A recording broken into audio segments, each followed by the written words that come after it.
Good evening, everyone. Tonight is April 26, 2023. It is 6 o'clock p.m., and I would like to call to order the Columbus City Council meeting. We'll begin with the Pledge of Allegiance. Please join us if you care to. I pledge allegiance to the flag of the United States of America, and to the republic for which it stands, one nation, under God, indivisible, with liberty and justice for all. Would someone like to make a motion, please, to approve the consent agenda, deleting item number 4? This is Janet. Move to approve consent agendas, consent agenda numbers 3 and 5. And this is Sue, I'll second. Are there any other questions or discussion on the issues? I'll call for the vote. Ron, aye. Sue, aye. Janet, aye. Jesse, aye.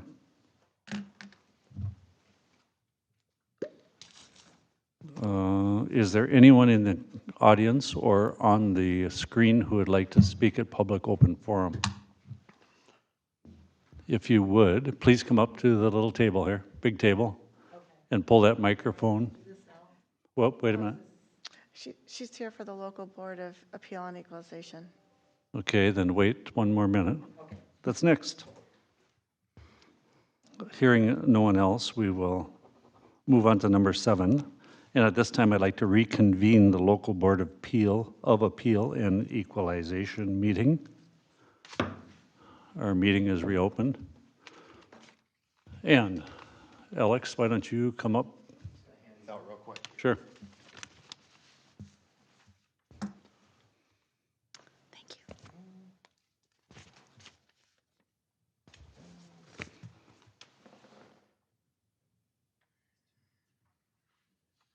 Okay, thanks. Thank you. So Alex, she's representing Ed.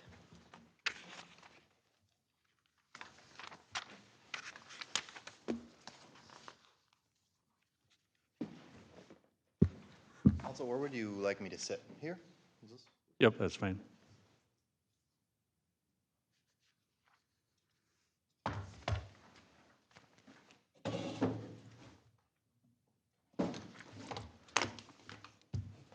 Hi. Go ahead. Hello again. Hello, welcome back. Thanks for having us here again. We went through all the different properties that were here last week. We had a couple different new calls that came in since then too. I've outlined all the different changes that we made to parcels that we're aware of in the appeal packet that you have. Some of the property owners that we talked to agreed with the revised values, so I don't see some of them here. If you want, we can wait till the end and read those into the minutes for you guys to approve. It's probably best to start with those individuals that are here. And I don't know how you guys want to take that list, so. Should we just bring them up to the table for the discussion? Sure, one at a time, yep. All right. Who would like to go first? Come on up.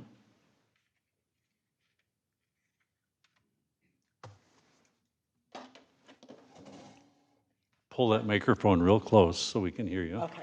And then give us your name and address for the record, please. My name is Marcia Savical. Address 4428 St. Andrews Drive, Northeast, Blaine, Minnesota. But I am here for address 13405 Lake Drive, Unit 222, Columbus, Minnesota. Thank you.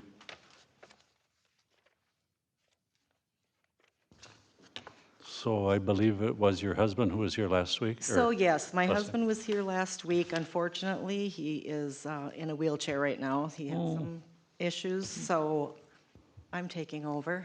Okay. Kind of, yeah. So he had sent out an email today, and I don't know if all of you had the chance to look at it or not, Mr. Yeah. Mayor. Did you read the email that he had sent out this morning? I have. I don't know whom else has. I saw it, but I did not read it. I was at another meeting. Okay. Do you want me, I can read the email quickly. Might be helpful. Yep, go Okay. ahead. Regarding 2024 tax appeal on property ID number 33324332.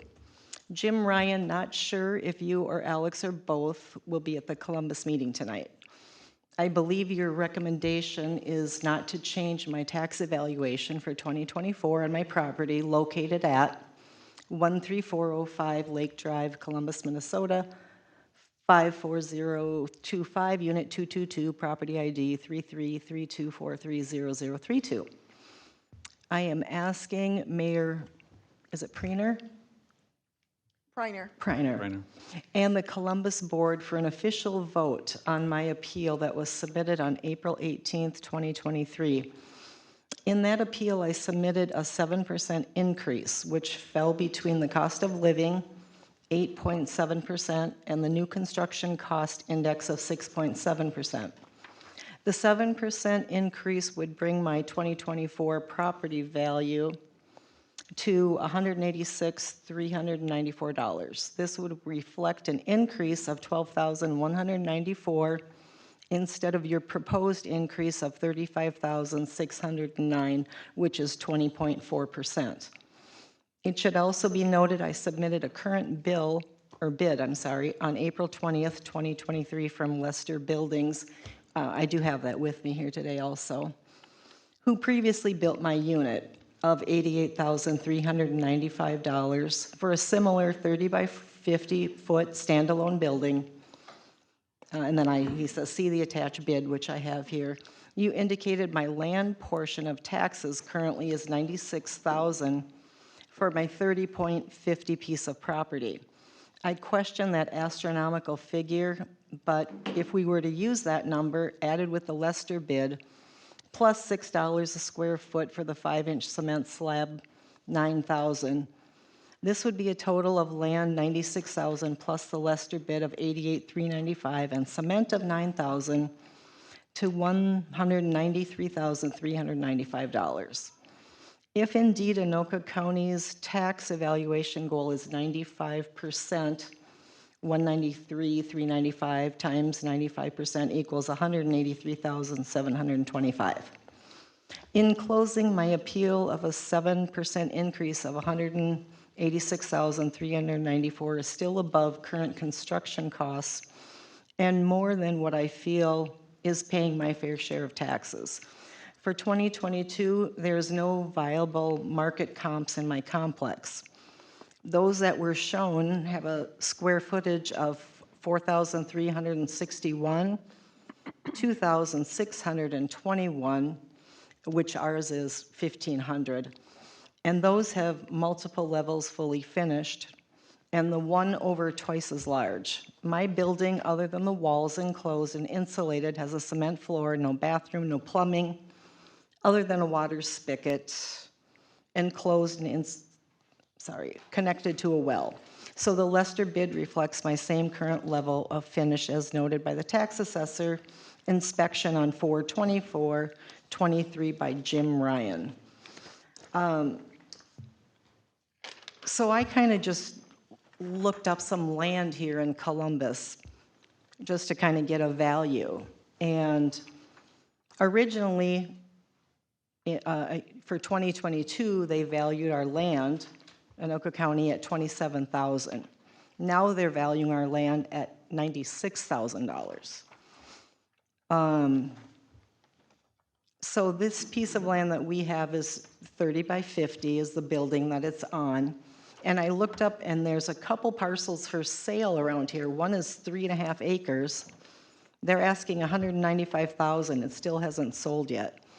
And that equals 152,460 square feet, which we could fit about 101 of our little pieces of 30 by 50 in that. There's another piece of property for sale at 4.82 acres for $240,000, which hasn't sold yet either. And like my husband said, that the comps for those two places that are in our buildings, I don't think are viable comps. 4,361 square feet that's fully finished compared to 1,500 square feet that's just the shell of the building. The other one is 2,621 square feet, and I'm not quite sure what's all finished in that one, but ours is still 1,500 square feet. some of them have, you know, kitchens and bathrooms and living rooms and upstairs. And so my question tonight is, do you guys have the ability to vote on this tonight, or is there another step in this process? Alex, would you explain how the process goes? Sure. So tonight they'll hear both cases. So they're going to hear yours and your husband's side of the case. We'll walk through our appeal analysis, and I can give you a copy of this if you'd like it. It's number 8 in the packet. And based on that information, they're acting as a independent third party. They're going to review both sides. They can choose to make a decision however they want based on the information they receive. If you disagree with that number that they come up with, you do have the option to go to county board in June. Okay. Okay? Perfect. Did you want me to walk through our appeal stuff that we put together? Okay. It's appeal number 8 in your packet. It's back, so it's on the back side of, This one? there you go. Okay. So, I know when we were here last week, I handed out a list of sales. There was probably 12, 15 sales on there from January 2nd of 2020 through today. That was just to give you a background of all the sales that have taken place during that period of time. In that list of sales, the Savacools parcel was the lowest sale price per square foot when they bought it originally. Based on the revised values that we had put forth last week, compared to those same sale prices, the assessed value per square foot is still less than all those other sales. So from an equalization standpoint, they're still being treated the same, it's just the value's gone up. The justification for our value increase, I took a number of different looks. I looked at it from a cost perspective, because Ed had talked about that a lot last week. And then I also took a look at the bid that they submitted and compared it to what is standard in the units that are out there. And then I also took a look at some land sales as well, along with what the requirements are for those land sales. So if I start at the beginning with the cost index piece, I'm going to put aside the cost of living piece, because really we don't factor that in from a sales comparison or a cost approach perspective from an appraisal. We're looking at cost to build, cost of materials, labor, all that kind of information. So they bought the property for $128.89 a square foot. Our current assessed value per square foot is $142.72 a square foot. You'll see the table there on that first page. That's a list of 7 different cost indices nationwide that list out by basis points what's happened to costs over the years. Based on those numbers there, on the next page, I show the average of those 7 indices as of 2021, which is 105. Again, those are basis points. And then the average of the 7 indices as of 2022. And you can see at the very tail end of that graph, those numbers are still going up significantly. The difference between those averages is 17.9%.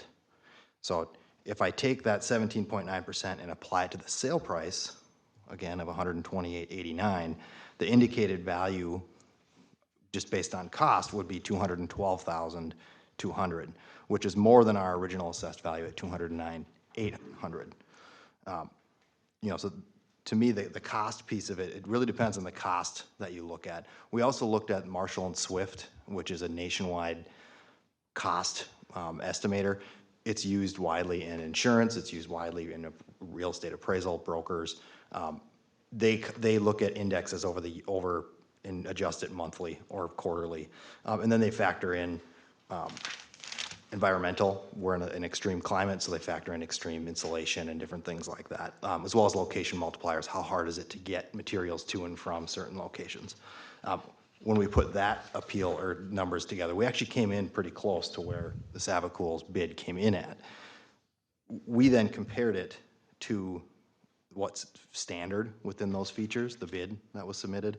We highlighted different yellow pieces that's out on the website at the garage condos for what's included in a basic unit compared to what the bid had in it. The yellow items are things that are not accounted for in that cost estimate. Because it is part of a condo complex, it has the benefits of being a common owner of all of the land, of all the amenities that property has. It's got the stone wainscot on all the buildings. It's got secured, closed circuit security cameras at the outside secured entry. It's got nice landscaping. It's got a exterior landscaping and grading to make sure that the water flows away from the units and that the water's not wasted. It's got commercial grade concrete floors, in-floor heat for all the units, energy efficient lighting, 100 amp service. The base model comes with 6 outlets. I think last week Ed had said that his has 10, so that's one slight upgrade. You know, so based on that information, it also has handicapped access to bathrooms, RV dump stations on site. So there's extra amenities that bid can't account for that's going to be hard for any cost approach to account for. That's really why there's multiple approaches to value. You've got sales, cost, and all that information. So when we look at that, the 89,000, you have to add on top of that all those other pieces that are really hard to account for. Our structure value currently is 113.5. The estimate was 88,000. The difference of 25,000 is, in my opinion, very easily accounted for given all the extra pieces that are there. The bid then doesn't account for some of the electrical wiring, again, the concrete slab, the heat piece of it too. And then when you look at that cost compared to the sales, in Columbus with a 5-acre minimum build, you'd have to have a primary structure to build that ancillary building. So you are looking at buying a buildable lot of some kind. Because we have some other appeals in here that deal with buildable lots, we have some land sales that I put in there. Here are land sales that sold, 2 in October of 2022, 1 in March of 2022. These have varying degrees of high ground versus wet. One's got 1.5 acres of high ground and 4 acres of wet. The other 2 have mostly high ground, but those are buildable sites. But in order to build that pole building or multiple pole buildings, you'd have to have either a common interest community like the one that's here, which would take planning and zoning approval, or a primary structure in order to build that. Needless to say, the cost of acquiring that piece of land is still the same, which is far in excess of what we currently have on the value. Based on that information and the sales that were provided last week, that's why we feel our value is justified, and we would recommend no change. Can I just add something to that? Certainly. So when you're talking about all those extra amenities, we pay association dues for that. So every month we're paying for the dump station, for they have a little picnic area with a barbecue set there, for the bathrooms. That's something above and beyond that we have a monthly payment that we pay to that. So I don't know how you can add that into the cost of each unit, because that's just something every owner pays every single month. Yeah, and from an appraiser's perspective, that would be something every buyer is fully aware of as when they make that determination to buy that unit. So all of those monthly dues are accounted for in the fact that when they're buying that property, if they've done their due diligence like they probably should, they know that they are going to have those monthly costs associated with that. So that's why we feel the sales, the cost approach from 2 different angles are accounting for all those pieces. And in reality, we feel like we're being very fair given we are in the lower end of that value per square foot compared to those newer buildings, newer sales that took place since 2020. All right, thank you. Anything else you'd like to add? I guess just my last thing I'd like to add before closing out this is just that, you know, the land was valued, our little piece, at $27,000 in 2022, and now it's increased to $96,000. Just wondering if all the other pieces in Yep, I can explain the that. county went up 3 times. Well, and so there's other changes that happened with this parcel. That parcel was newly platted in 2020. So when it was platted, it had that big parcel, the main parcel, before it was ever split into all the units, had a value of $200,000. They call those parent parcels. When those parcels get split, we can't increase that original $200,000. We have to split it out amongst all the parcels. So that $22,000 is the result of splitting the value of the parent. So that first year, that $22,000 that you're looking at, that's just a residual value from the parent. The next year is when we're really valuing that parcel as a CIC condo unit. based on the other sales. So that changed in there. So there's a lot of things that changed to your specific parcel. Your parcel didn't exist the year before that. So that's why you're seeing the large jump there. And you would see that with any residential plat or any commercial plat around the entire county. You're gonna see that values go from very little to a lot the next year that they become a parcel. And in some cases, in like residential, for example, if a developer buys a big plat of land and splits it, let's say that's $1 million, and they split that 10 times to 10 different parcels, you have $100,000 lots. There's something called plat law, or metropolitan plat law, and then there's rural plat law. So that value actually gets staged in over 3 years unless the property is sold or built upon. So if the developer holds onto that lot for 3 years, that value is actually phased in over the next couple of years. If they transfer it right away to a builder, if they lose that exclusion, the value jumps. So there's more technical aspects of that when in the year in which parcels are split. So that explains why your value went from 22 to 97. I understand your logic in that. I'm just trying to understand how a 30-foot strip by 50-foot piece of land is worth almost $100,000. And I would say, you paid 180 for it, so, and there's $88,000 in the estimate. So you would have paid almost $100,000 for it, for that land at that point. And that was 2 years ago. So Okay. I think that would be our argument as to why we think it's worth $100,000 or 90-some thousand dollars now is you paid that 2 years ago or a year and a half ago. Yeah, Okay? thank you. Yep, thank you.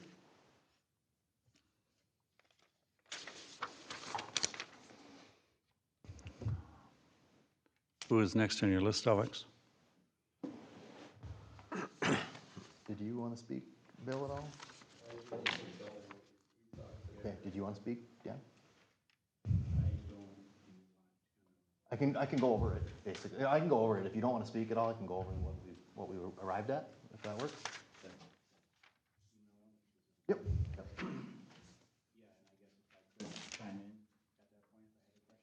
Sure. Yep, come up to the table, put your name and address for the record, and pull your microphone close so we can hear what you're saying. This is Appeal 3 in the packet. Number 3, okay? Number 3, yep. Dan Mike, 16423 Potomac Street, Columbus. Okay, after Dan was here last week, I know John had reached out, asked if Thursday would work. I know that didn't work out. John was off Friday, so we had Jim Ryan, a different senior appraiser in our office, working on the case over the weekend. He was out there on Tuesday or Monday or Tuesday, taking photos of the site. We took a look at the sales beforehand. It's easier for us to gather sales if we need to take pictures of the comparables were out there at the time instead of making multiple trips. So we pulled a big list of sales and some listings that are out there. We took a look at, probably the best sale is actually across the street. It's it sold for $90,000 an acre. That is a lot of frontage on 35. Mr. Mike's property is inferior to that, given it doesn't have the frontage on 35W. The value per square foot of the original value was very similar to what that sale property sold for. So we knew it was high at that point. So we'd come up with a revised opinion of value at first. I had called Dan today to talk about it. He had sent today a copy of, I think that was the plat document originally, right? So the plat document outlines the wetland and then also denotes the setbacks that are there from the back side of the wetland, from the street, from the north side, the south side, that type of thing. So our original revised value was $415. Based on the document that Dan had supplied, we adjusted that buildable square footage from 4 down to 2.98, which is what's in the listing currently. And it makes sense based on the plat that's there with the setbacks. We applied a different value per square foot of $2.25 a square foot. And that's based on the sales that we have here that we feel is more applicable for that buildable ground. The excess acreage is more at a minimal value. So our revised value that we came up with after Dan had supplied the plat document piece with those setbacks The value would be going from 605,200 down to 317,300. It is currently listed at 500,000. I will make a note, you can list a property for whatever you want. It's not until it sells that that actually becomes the value. So even at 415,000, you know, Dan's just doing what any owner is going to do and try to maximize the value that they can get in return. So that's why we think the value of 317.3 is applicable. Any questions? Anything to add, Dan? I guess I talked to him for a little bit today, and I guess one thing I would like to know, and maybe this can be off record or an email, is what the taxable, my tax liability will be for 24. So, And maybe you can just email that after the. sure, yep, and I can give you an estimate based on, again, current levy rates, so it's subject to change based on what happens with the different, you know, the city budget this year, the school district, the county, but we can certainly give you an estimate like I did, or John can do that for you too. He's sitting back there. He can do that in the tax estimator while you're sitting back there if you'd like to get a copy of that before you leave. Okay, Okay? that's it. Thank you. So that would be our recommendation to the board for Dan's parcel.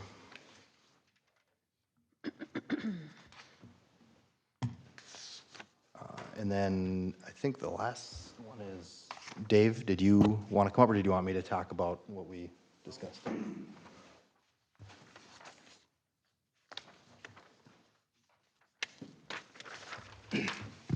Dave Pavolny, 16731 Potomac Street. This is number 6 in the packet.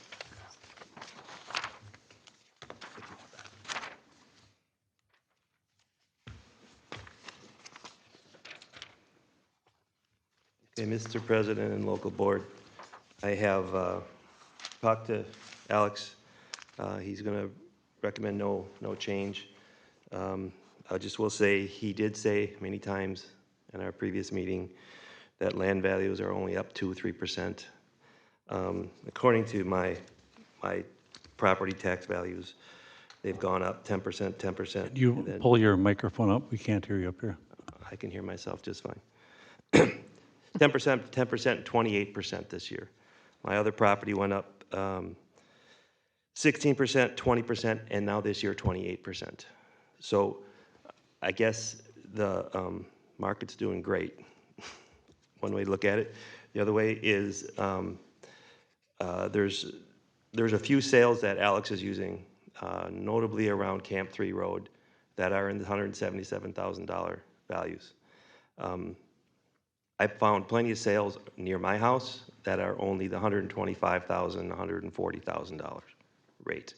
So I think his comps are out of touch with the area that I'm in, and I believe my taxes on that land should not go up by 28%, but merely 10% like they have the last 2-3 years.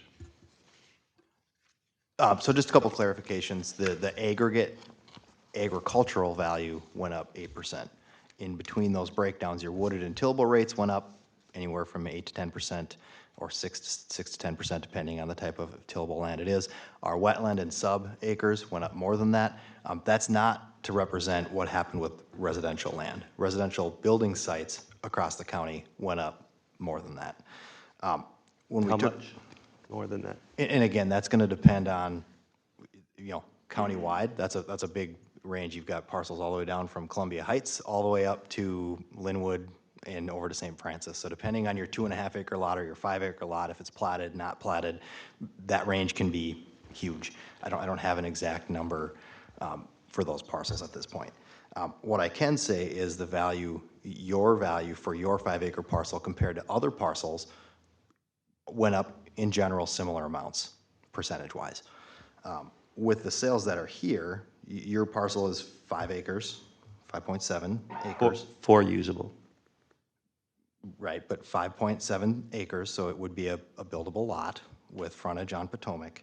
So we compared it to other 5 acre lots that would be buildable according to the city's requirements. The two sales that we do, you know, the one sale, I'm gonna call it the Teal sale, that's actually close to some of the appeals that we talked about last week, the Sues and the Surziks. One is actually adjacent to the Surziks parcel. That's a 5-acre parcel. That's the second comp here. That's 5.6 acres, so it's very close in terms of size. That only has 1.5 acres of usable space. The rest is all wetland behind it. That one sold for $258,000. The other, comparables that sold in October, one's just down Potomac and over on, is that Camp 3? That one sold for $225,000, which is 4.89 acres. And then we've got another 10 acres parcel that sold for $247,000. When you're dealing with parcels in these rural communities, we generally see the buildable minimum having, a certain dollar amount, and then once you get to excess acres, a lot of times you're getting diminished returns on those excess acres. If it's buildable, it's a lot more valuable than something that isn't buildable to start with. And then as you get more acreage, sometimes it's not as valuable. When you get to the point where you have potential to split that parcel, then yes, you can see additional sites being added in that particular case. So while these sales here suggest the value is maybe lower or where it's at, we don't look at it at that finite of a microscope. We look at it understanding that people looking to build a home in or buy a buildable lot in Columbus might also look in Ham Lake, they might look in Linwood, they might look in Forest Lake. They're looking for other spots, not just Columbus. Some might look in just Columbus, but they're looking all over the place. And that's kind of where I put the note at the bottom here. I did find 13 other vacant land sales in Ham Lake, Forest Lake from 1 to 10 acres. The average sale price of those sales was $179,000 an acre. So we feel at $172,000, the value's fair.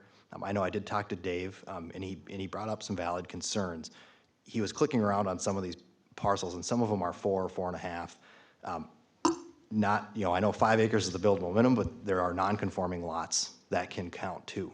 That's something that we probably didn't consider when we went through and reviewed all the land parcels, and that's something we can work on in the future.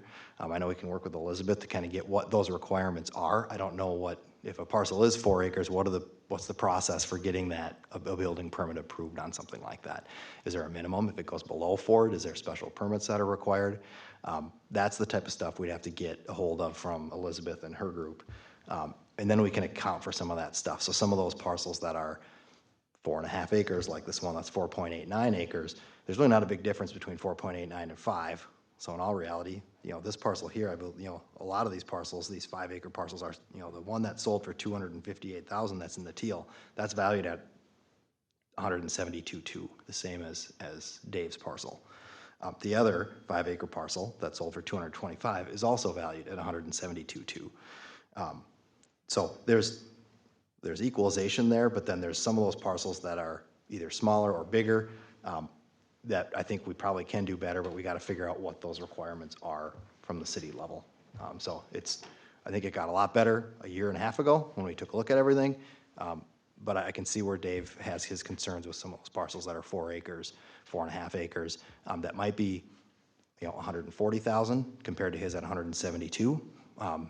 I can see where he's saying it's a non-conforming buildable lot. I can see that argument. So I would argue that we can do better with that. But I still think $172,000 is well supported, given this the best sales that we have available to us. Anything else?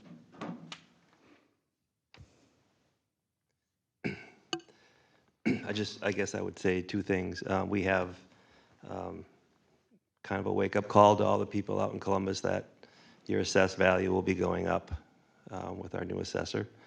And the second thing is there's really no rectification now with 4 people on a board who can vote in their own favor, especially for someone's sister. So there's really no hope at this level. Hopefully the rectification can happen at the county. Thank you. Anything else, Dave? Nope. Did you want me to walk through some of the other changes that we discussed? Anybody else in the audience? I can talk about bills too, since Bill's here. Go ahead. Bills is number 2.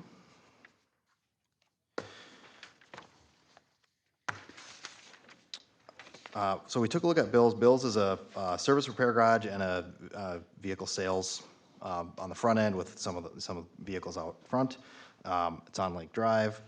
Overall, the property's in average condition, appears well taken care of. It does have additional acreage in the back, but we're assigning a minimal value to that, just because there's not as much usable space there. It's just kind of, again, excess land that doesn't really contribute a lot of value. So we took a look at some sales that took place. The green ones are those, the yellow is his property and the current assessed value and value per square foot. Looking at the sales in green, the one in pink or peach there, that one really sold in January of 2018. The contract for deed was fulfilled in December of 21. So if you look online, it looks like that's a valid sale as of 2021, but really the contract was signed in 2018.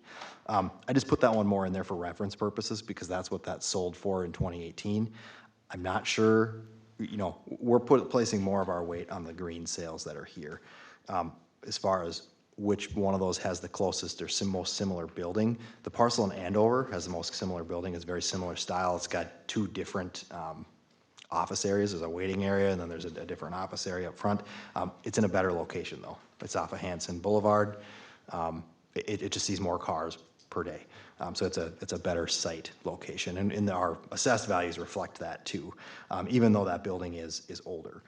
You know, so we feel we feel bills should be less than that $125.36 a square foot. The next sale that we kind of relied on was Forest Lake.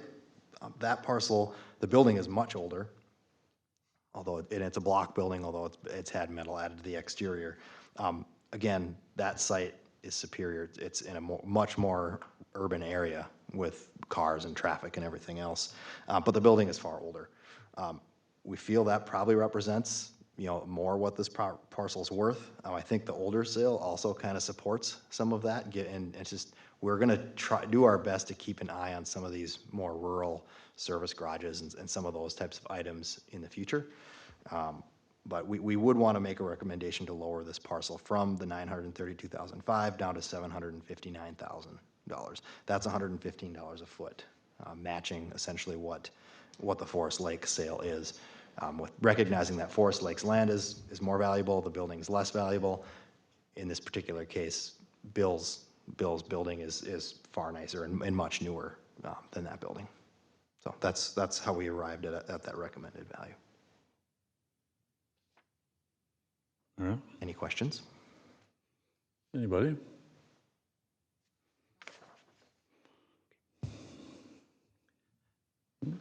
Claire? Did you? Anything else you want to? Yep, so I just have, I have a list, I sent it to Elizabeth of a Yep, Excel sheet. it's up on the screen. Is that the list? Perfect, all right, I just didn't see it. So I can run through these other ones. If you have questions from any of these property owners that were here last week, just let me know and we can walk through some of the stuff that's in the appeal packet. So Kim and Han, Tedman was out at their property. He took a look at, he went, walked through, updated the record. When we were there in 2021 doing all of our annual parcel reviews, we only did an exterior review at that point in time. And it sounded like the appraiser had made a note that said no, you know, no substantial changes. However, we noticed the fixture count increased, the fixtures being number of bathrooms, you know, number of actual fixtures in a bathroom, that type of thing, which overstated the value at that time. So it actually increased their 2022 pay 23 value erroneously. So when he fixed that, the value dropped from the $617 down to $584,500. So when we brought that back to them, they agreed with it. We are working on an abatement on their behalf for pay 23 because that was a clerical error on our part. So within the next couple weeks here, they will see a check back on their payable 2023 taxes because that was a clerical error on our part. So, any questions? Nope. We talked about Bill, we talked about Dan, Pete and Polly. We took a look at their property. Ted was out, walked around the property with Pete. I know Ted was not allowed to walk or to look in all the windows, so we had asked for some new interior photos, just because we saw some listing photos, but sometimes listing photos don't necessarily match what a current state of a subject property is in. They can do wonders with photos, and the house has now been lived in for a couple of years too, so that can change a lot of things.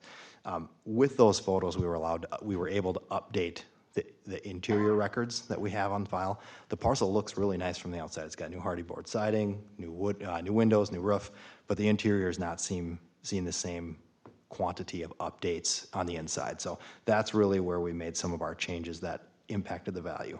We also looked at sales.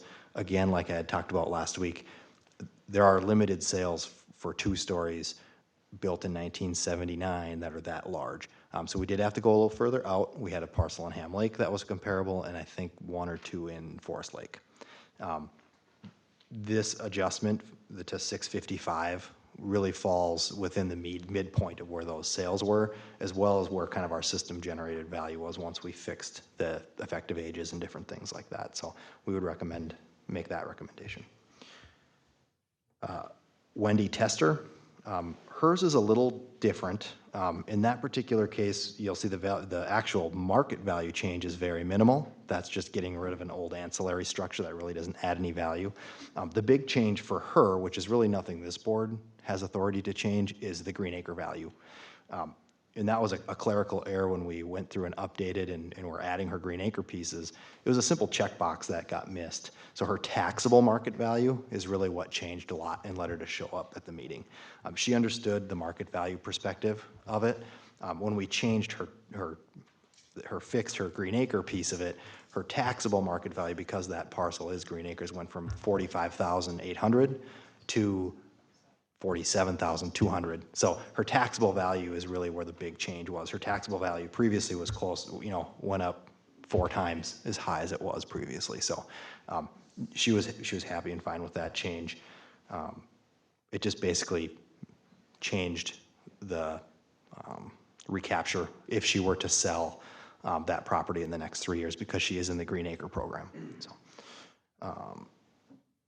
The next one here is Janet's, and Janet, we'll have to make 2 different motions here, then you'll have to abstain from that vote. In this one, we've got an additional change to make that.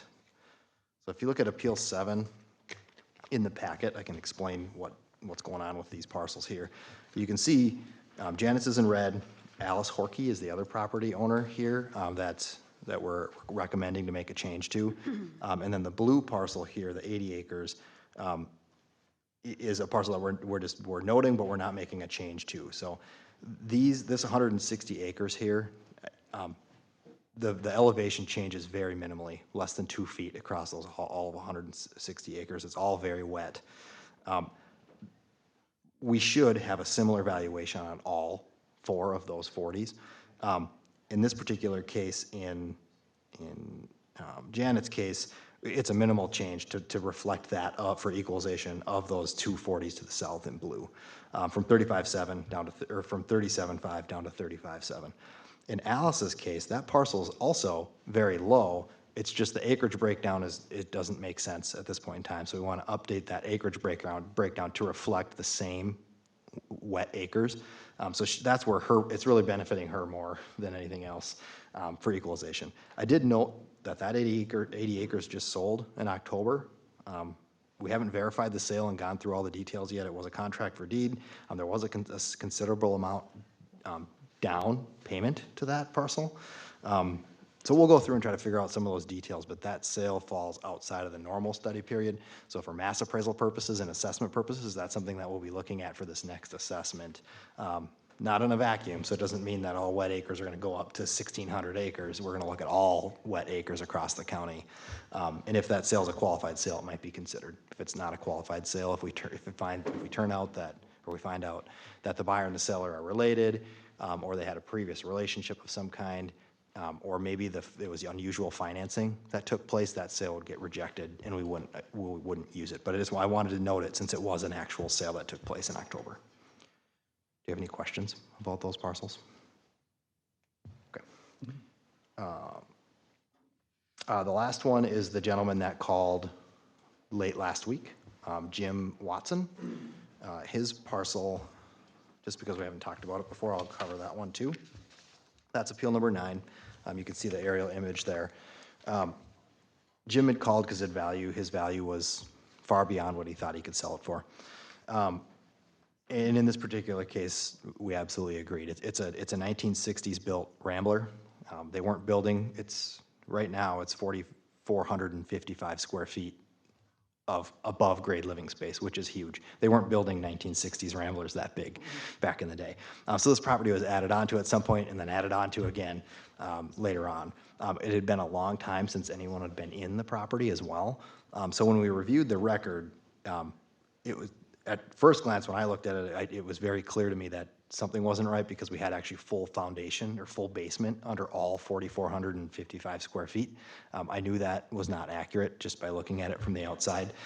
So Tedman was able to verify that when he was out there, as well as the big addition. I think it's on the left-hand side of that, in that picture there. That whole addition is unfinished on the inside. It's just to the studs. I don't even know if there's insulation in that part that's there, but it's been on the record as fully finished since it was added a long time ago. So we are in the process of, so after making all those changes in the system, the number dropped substantially. We also then compared it to other parcels. There's not many, there are none like it really. And this is really a case where it's overbuilt compared to other parcels, and it's an obsolescence. No one really wants to buy a parcel like that, or it's gonna cost a lot to bring it back up to, more market standards. So we applied an obsolescence to it as well, so that this doesn't happen in the future until that parcel, that area gets completed again or redone. Then at that point, that obsolescence might come off or might get adjusted. So our recommendation for that parcel is to lower it to $450,000. In this particular case, we are working on an abatement for pay 23 for him as well. A staff person was there last year. That's something that when we were there last year, we absolutely should have caught that there was a full foundation underneath that parcel. We should have caught that. You can see it in the really, really old aerial images from the 60s, 70s, and 80s, that wing wasn't on the house. So that's something we should have caught last year, and we did initiate an abatement on his behalf. So he will get a check as well here in the next 3 to 4 weeks, probably.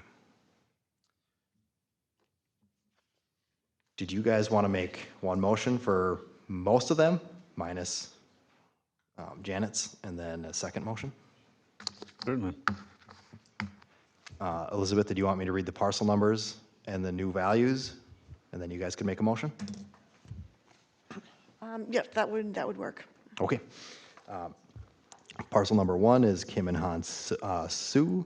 PIN number is 35 32 22 24 0009. The new recommended value is $584,500. The second parcel is Bill Krebs's parcel. The PIN number is 28 32 22 11 0015. The new recommended value is $759,000.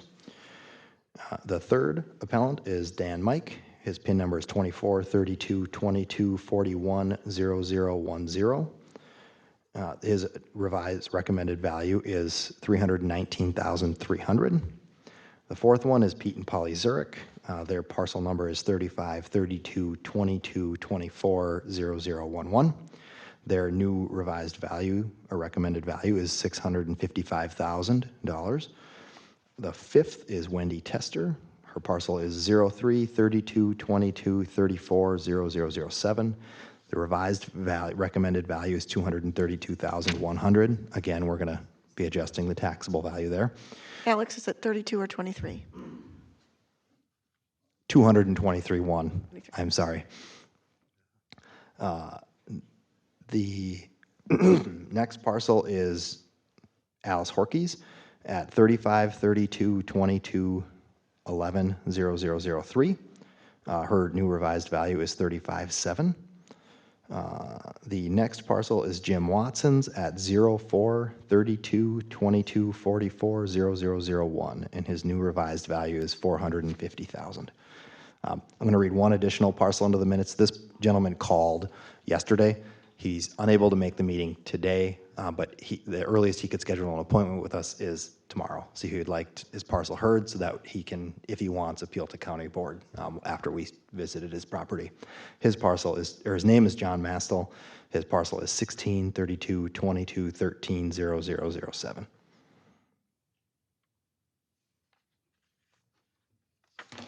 So the motion is to approve recommendations by our tax assessors.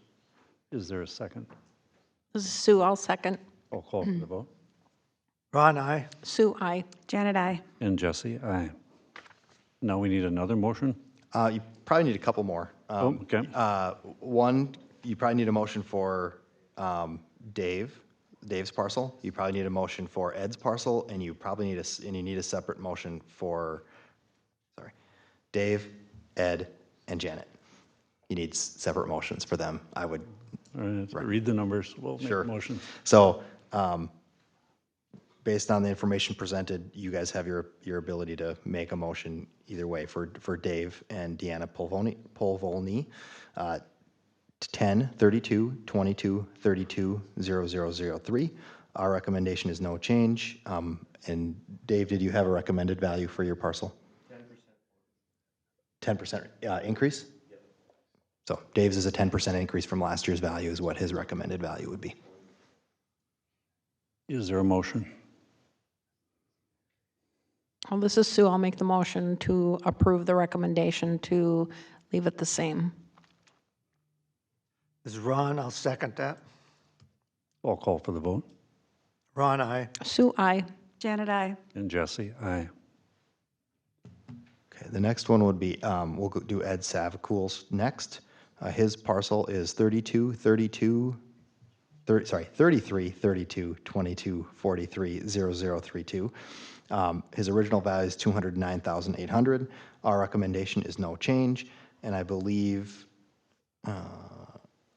Mrs. Savacool's recommendation was, remember what that There was 7% increase, but I don't remember the amount. We'll just do a 7% increase over last year's value, if that works. Yeah. Okay. Is there a motion? So I move to accept the assessor's recommendation of no change. And a second? Ron will second it. I'll call for the vote. Ron, aye. Sue, I. Janet, I. And Jesse, aye. Okay, and the last one is Janet Hegland's. So Janet, you'll have to abstain. Get it. Okay. The parcel is 35, 32, 22, 12, 0001. And the original value is 37.5, the revised value is 35, original value is 37,500, the recommended value is 35,700. So does this include the neighbor lady? We did Alice's in the Yep. first, Oh, that was in the first round. Yep, I lumped hers in at the first one. Got it, sorry. Is there a motion? Yeah, I'll make a motion to approve county's recommendation. And a second, Sue? This is Sue. I'll second. I'll call for the vote. Ron, aye. Sue, I. And Jesse, aye. That's all we have unless there are any other appellants.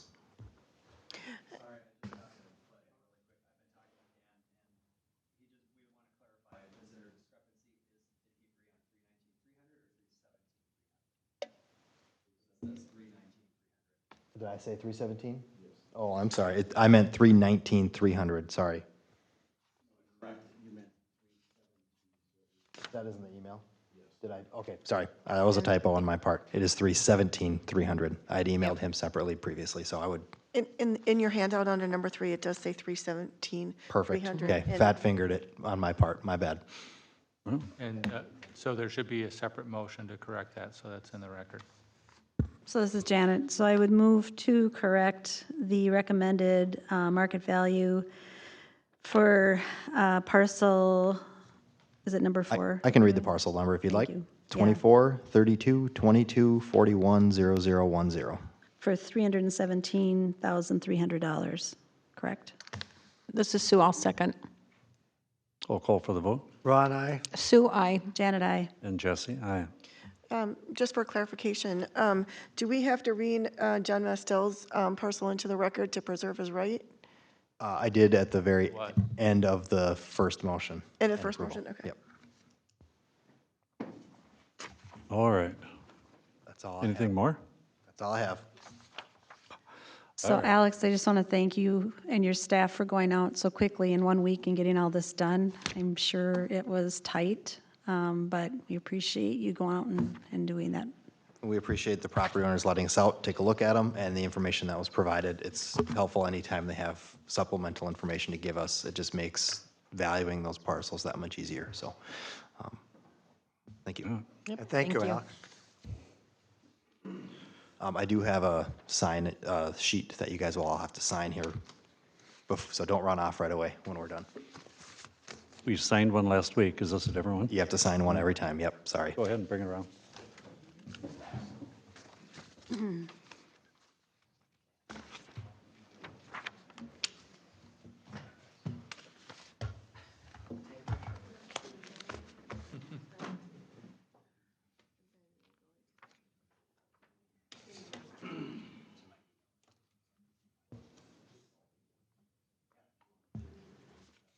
Thank you.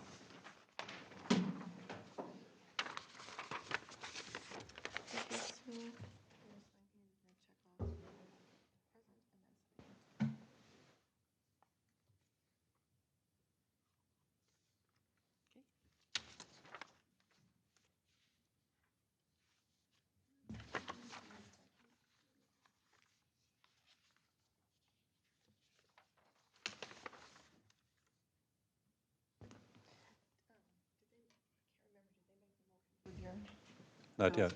Not yet.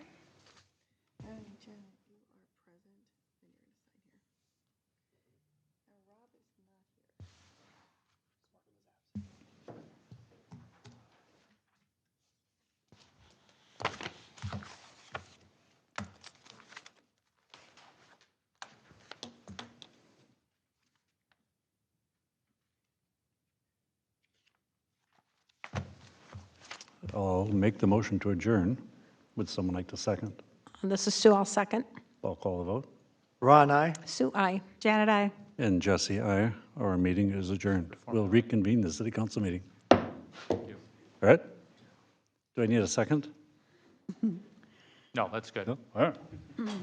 Sorry. All right. So I was just told that we don't have a planning commission report tonight. However, we've got Clear Channel here, so would you come up to the table, pull your microphone up, and we'll talk some more about that. Most of us were at the meeting, so we have an idea what's going on. And thank you for sitting through that first meeting. No problem. Good evening, Mayor, City Council. Again, I'm Matthew Weiland with Clear Channel Outdoor. We office at 3225 Spring Street in Minneapolis.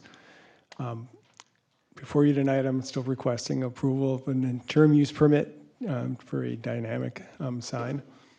At the last meeting, we had discussed the ladder on the side of the building, and you had asked me to come back with some options on how to address some concerns. One of the things I had discussed at that meeting was actually moving the ladder, which would require us to put, new catwalks and walk-arounds and those kinds of things in. I did go back to my operations team and my engineering team, and we determined the best option is for this specific location, because it's going to become digital, is we can just remove the ladder altogether. So we'll remove the ladder, we'll service it by a lift truck in the future, and we can do that at this specific location because they operate differently. We're not constantly changing. Hopefully, we're not constantly working on the sign. The other thing you had asked me to do was come back with some options. There were some concerns with the logos behind the ladders on our other printed signs, and I had sent some information, hopefully got into your packet, on two options to look at to address that concern. One is we could move the logos in front of the ladders, and I sent a picture of what that looks like out front. I actually did that on one of their signs they have in your community, and I provided a picture of that. It would just hang down from the catwalk. Another option would be to add lighter colored logos to the signs. And I think that's it. Those were the concerns that were raised at the last meeting, and certainly available to answer any questions about that. I got a question. So if you put the sign in front, you can actually walk between a sign and a ladder or climb up it? Yes, we'll make sure that we have enough room. It'll be Very good far question. enough out. They won't have to walk on the inside of the ladder. Yeah, no, the ladders will stay in the same place. The logos will hang, far enough away from them so they have room to get up. So can you help me understand? So there's two pictures. There's this one with the lighter colored one that has the ladder. and then the darker one, and this has the logo down. Are we talking, are these the two signs, or is this, which one is out there? I haven't seen it in Yeah, person. excellent question, council member. The picture in the upper left is what we're proposing our sign would look like. The picture in the lower right is that is the existing sign, the out front example of what that logo looks like hanging down from the catwalk. Okay.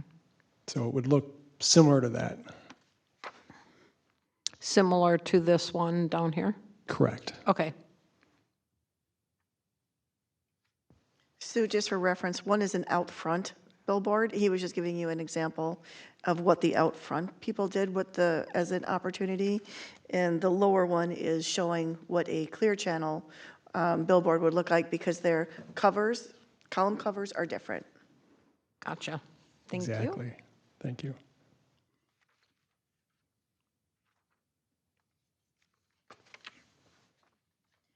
Okay, Elizabeth, I think you just said it backwards, or else I'm confused. So the one that has Tom Bernard on it is the Clear Channel. That is the Clear Channel column surround, and the page before that, page 28, is an out front billboard, and it shows you a similar way they did the signage. It's just a different column cover because out front has a different column cover, but that's how they resolved the problem. They hung the Columbus sign in front of the ladder. I see, because I was looking at the page that had both of these on the same sheet, so the way you said it was actually backwards, and that's why I got confused. Okay. Got it, okay. I have one question. So when you hang it down like that, what is it hanging, what's hanging it? Is it like a rod, or what suspends the Columbus sign? Yeah, it'll just be a piece of angle iron. I mean, I know it's kind of hard to see if you look really close in this photo, you can see the rod hanging. You can see the rod hanging down. So there's one in the middle hanging down. Correct. And do you anticipate, and I have no concept of this stuff, is the wind going to whip that around and bend it? We'll make sure, I mean, that would be a concern of ours too. We'll make sure to review that, and we'll install it in a way that will not happen. Okay.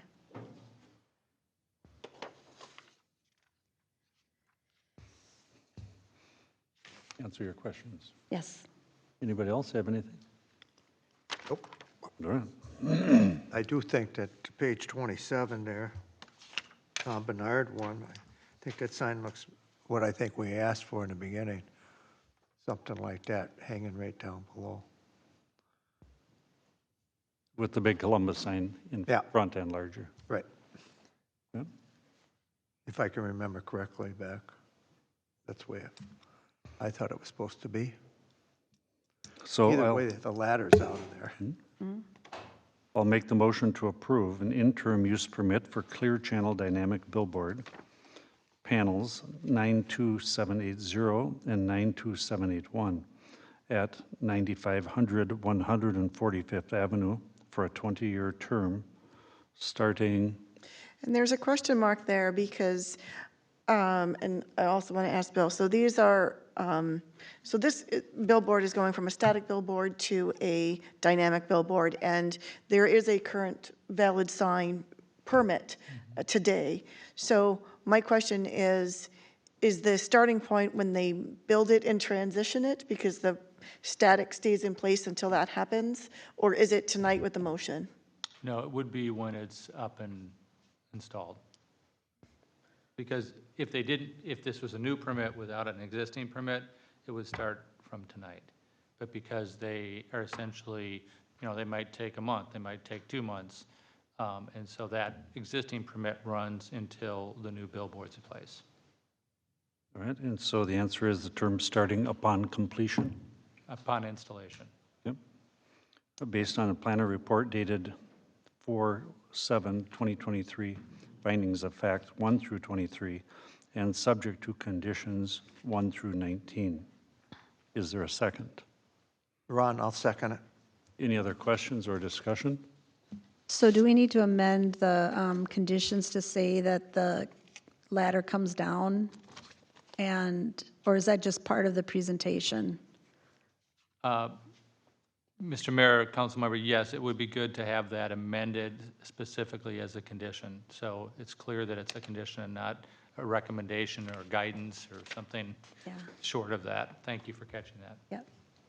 So I'll offer an amendment to my motion that we include the fact that the ladder will come down. Anything else? Condition that the ladder comes down. What would be the number? So 20. 20. Okay, conditions 1 through 20, which will include the ladder being removed. And now I'll ask for a second to my amendment. Ron, I'll second that.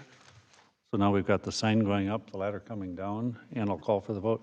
Ron, aye. Sue, I. Janet, I. And Jesse, aye. Thank you, Mayor, City Council. Thank you for How long will it be responding to our concerns. Yeah. How long will it be before they'll be up and running? As soon as we can get the parts fabricated. It shouldn't take long. We'll just have to do reinforcements to the sign. And so as soon as we can, there's some lead time on ordering the actual displays, but we hope to do it the next few months. So it'll be up before it's summer. I mean, the end of. Yes. Okay. Yes, no, we're hoping that within the next few months. So just to clarify too, that will require a building permit. Yes, ma'am.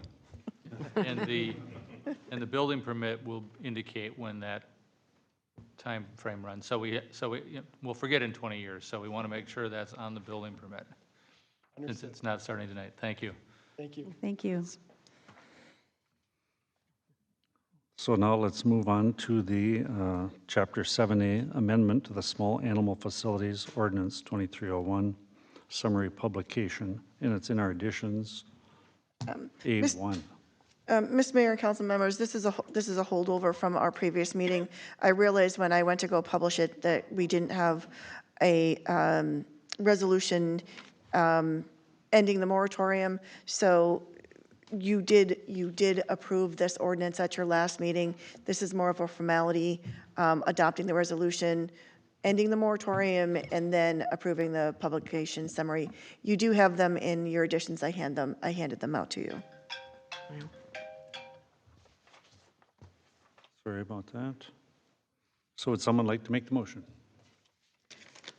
So I can start. I recommend approval of Resolution 2303, 2303, to end the small animal facilities moratorium. I guess that's the end of it. Was that it? Yeah, it was short and sweet, This is wasn't Sue, it? I'll second. I'll call for the vote. Ron, aye. Sue, I. Janet, I. And Jesse, aye. And then I would move to approve summary publication for ordinance 23-01, amending Chapter 7A, Amendment Small Animal Facilities as presented. And this is Sue, I'll second. I'll call for the vote. Ron, aye. Sue, I. Janet, I. Jesse, aye. And Connor, that will be resolution 04, 2304. We'll move on to number 9. This will be a presentation from Karen Belaska from the Anoka County Parks, and she's the planner. So I think she's on Zoom, so good evening, Karen. Welcome. Good evening. Thank you for having me, Mr. Mayor, council members. My name is Karen Blaska. I'm the park planner for Anoka County Parks. I am here tonight to talk to you about the Coon Lake Regional Plan. Okay, are you gonna share the, okay, perfect. That works. About the Coon Lake Regional Plan, Long Range Regional Park Long Range Plan. I believe you are aware that the Met Council gave us approval a year or two ago to include Coon Lake County Park into the regional system. It kind of functions as a regional facility, so we kind of felt that it's a perfect fit for the regional system. And they did approve that. And so in order for the county to be eligible for regional funding, we need to have a long-range plan. So we have been working on that the last year or two. doing a lot of community engagement. I think the long-range plan was included in your packet, as well as this presentation. The report is actually 42 pages long, so I'm not going through the page by page of the report. So I do have 12 slides that kind of just discuss each of the items we need to address for the Met Council for the long-range plan. So the first section, of course, is boundaries and acquisition. So on the map, you can see the 41 acres in yellow that is proposed for acquisition. The green is the park. The 41 acres were recently sold, so we lost that opportunity. But we are still keeping that as a desire in our long range plan, and the off chance that it does come up again. We thought we would just include that to cover our bases. But yeah, unfortunately, we missed that opportunity. We look at our stewardship plan for the park. So this kind of covers the revenues and expenses part of it. And just most of our revenues are generated through rental fees, park vehicle entry fees, special use permits and programs. And then the O&M operations and maintenance costs are typically covered through the county parks budget, which includes those revenues that I just mentioned, levy dollars, and then we do get some funding through the Met Council for operations and maintenance dollars. So that is included in that. The next section is demand forecast. And so looking at population forecasts, demographic changes that are forecasted, Anoka County is supposed to grow by 17% by 2050. 44% of the total population is in the regional area is supposed to be Black, Indigenous, people of color demographics. So we want to make sure that what we do with the park ensures that those population groups feel welcome and included. And so then the next section is the development concept. And I think we've gone through this with you before. So I'll just quickly kind of touch on some things. The entrance improvements, I will actually address on the next slide. Roads and parking lots, of course, need to be redone and redeveloped. The public access for the lake access, we will reconstruct that.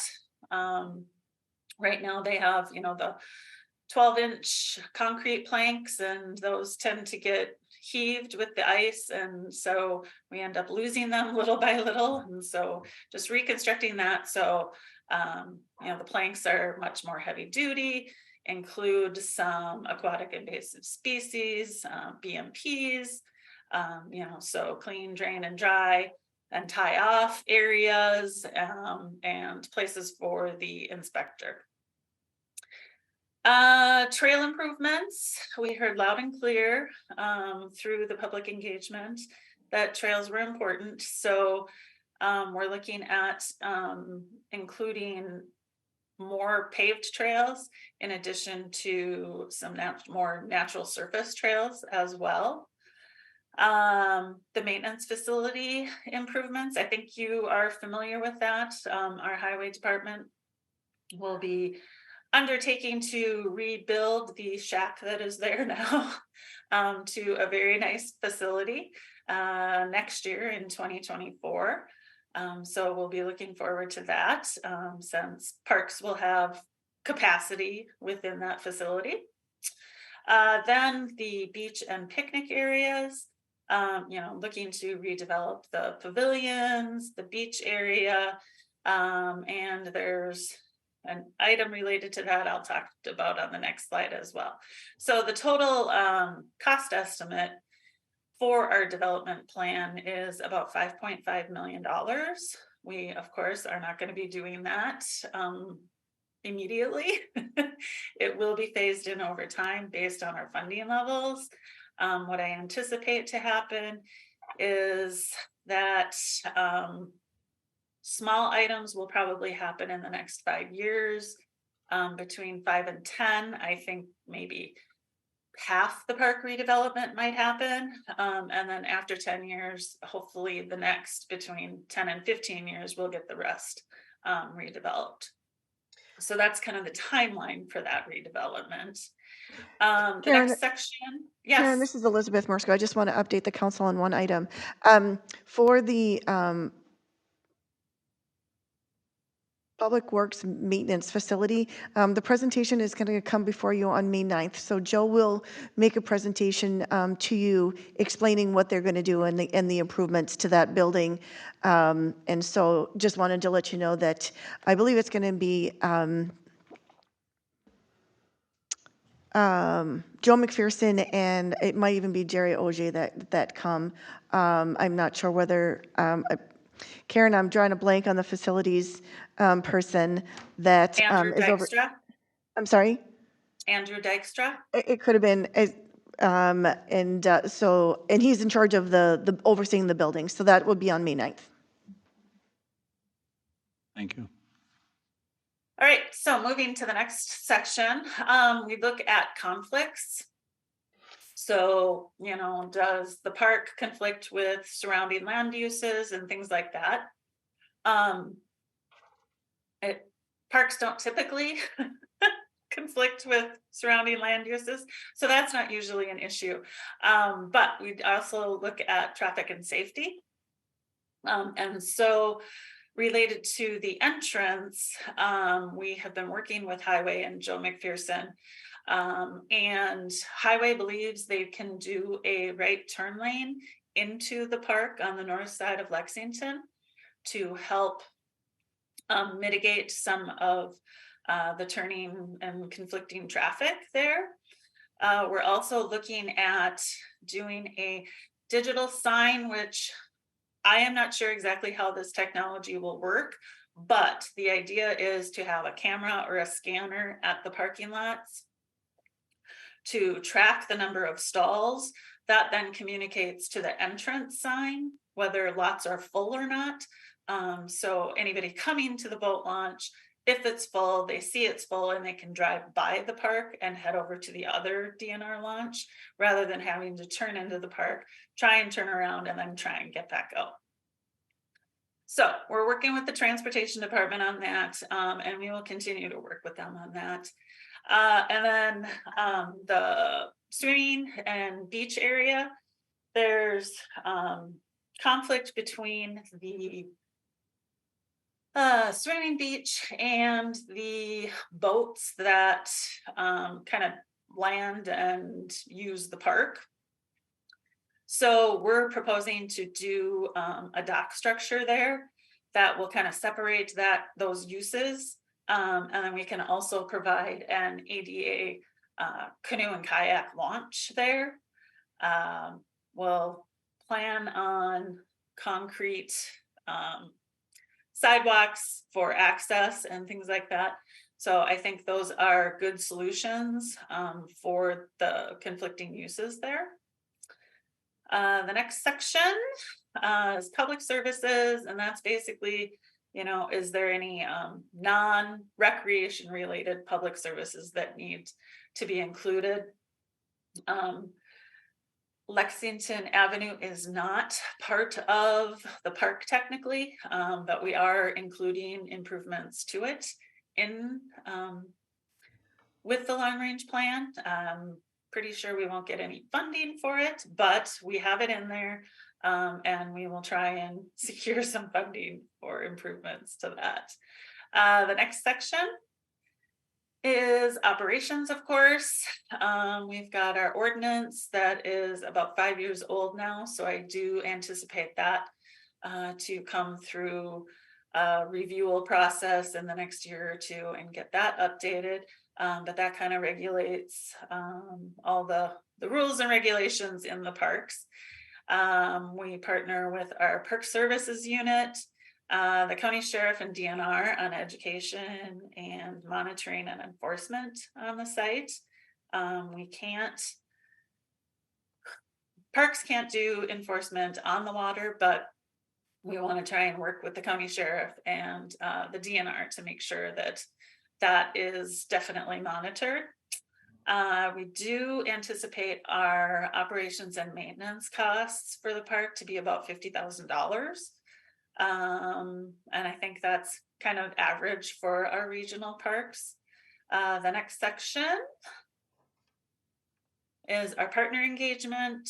And so just making sure we're working with the local cities, the watershed management organization, and getting their input on the plan, which we have been doing. The next section is public engagement. And I will say that Coon Lake, this long range plan has received, I think, the most comments and input and public engagement from all our plans put together. There are a lot of people who know about the plan and who've commented on the plan, and I can't thank them enough because I think we have a very solid plan because of it. So you can see some of those numbers. They seem unreal to me, but it took quite a while to get through everybody's comments and input, but we were able to kind of categorize and analyze and make some improvements. So we did work really closely with the Coon Lake Improvement Association. So I will be presenting this to them, I think, this spring or summer sometime. So yeah, there has been a lot of engagement on this, so I'm very pleased with that. The next section, yes, equity analysis. This is a big push with the Met Council, making sure that we are looking at who we engage during the process, who benefits the most from the plan and who benefits the least, and trying to ensure that all those voices are heard. The county, at least the Parks Department, has a ways to go in establishing relationships with Black, Indigenous, people of color, community groups. But we are working on that, and we are trying to establish those relationships and make some stronger. So we didn't get that much input from those population groups, but we will keep trying. The next section is just public awareness. So what are we going to do to make sure everybody knows about the plan? And our marketing team has been great with social media. And so that's usually our main way to inform people. But we do work with, local cities when they have events, and, we'll work with the Met Council as well to get the word out. The next section, accessibility, of course, just ensuring that everything is accessible, and in particular, the playgrounds.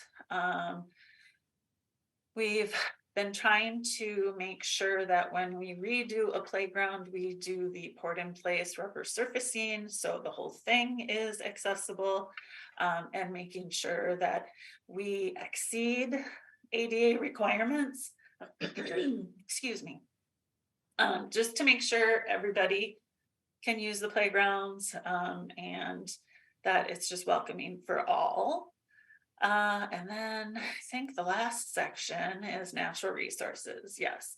And so this just kind of talks about the natural resources in the parks and how we'll manage them. So we have some restored prairie areas, there's some wetlands and woodlands. And so just, how we manage that and how we ensure that those areas are conserved for future generations.